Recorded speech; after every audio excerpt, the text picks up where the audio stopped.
નમસ્કાર, મારી Manjula Salani official YouTube ચેનલમાં આપ સૌનું હાર્દિક સ્વાગત છે। નમસ્કાર, આપની સાથે હું છું મંજુલા। અત્યારે ઈરાન, ઇઝરાયલ અને અમેરિકા વચ્ચે ખૂબ ભીષણ યુદ્ધ થઈ રહ્યું છે। એ ભયંકર યુદ્ધની ચર્ચા વિશ્વમાં ખૂબ ઘણી બધી થઈ રહી છે અને જેની ચર્ચાઓ વિશ્વમાં ખૂબ ઝડપથી પ્રસરી રહી છે। પરંતુ એની એક વિશેષ ચર્ચા એ થઈ રહી છે કે ઈરાનના સર્વોચ્ચ એવા ખામેનીનું મૃત્યુ થયું છે। તેના પર પણ કેટલાક સવાલો થઈ રહ્યા છે કે તેમને સવારે જ કેમ નિશાનો બનાવવામાં આવ્યા અને બીજા અન્ય સવાલો ખૂબ થઈ રહ્યા છે। પરંતુ તેમાં એક ભારત પર પણ સવાલ થઈ રહ્યો છે કે ખામેનીના મૃત્યુ થવા છતાં પણ હજુ ભારત કેમ ચૂપ છે? ભારત હજુ કંઈ કેમ બોલી નથી રહ્યું? ભારત કંઈ કેમ સવાલો નથી ઉઠાવી રહ્યું?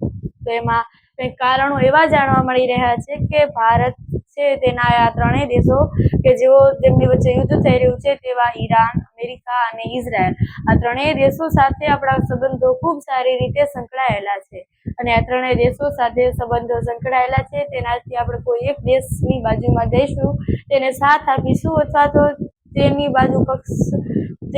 તેના પક્ષમાં જઈશું તો બીજા બે દેશો સાથે આપણો વિરોધ થવાનો છે અને એમાં આપણા સંબંધો તૂટવાની શક્યતાઓ ખૂબ ઘણી બધી છે। તેના લીધે આ ભારત માટે એક સંવેદનશીલ પ્રશ્ન છે કે તે કઈ બાજુ જાય, કારણ કે ત્રણેય દેશોની સાથે આપણા સંબંધો સારા છે, બંને એકબીજાને ખૂબ ઘણો બધો સાથ આપે છે અને તેમાંની કેટલીક વસ્તુઓની અવરજવર પણ દેશ સાથેની ખૂબ સારી છે અને જો કદાચ ભારતે કોઈ એક દેશને સાથ આપ્યો તો બીજા બે દેશો સાથેના સંબંધો તૂટશે અને તેમાંથી આવતી વસ્તુઓ ખૂબ મોંઘી થઈ જશે અને તેની અસર ભારત પર આર્થિક રીતે થવાની છે। આ લીધે ભારત માટે એક મોટો પ્રશ્ન છે કે ભારત હવે કઈ બાજુ જાય, ભારત હવે કોનો પક્ષ લેશે અને ભારત છે તે ભારત કયા દેશને સાથ આપશે અને તેઓ કઈ રીતે બીજા દેશોને સાથ આપી શકે છે તેવા સવાલો અત્યારે ભારતમાં ખૂબ ઘણા બધા છે।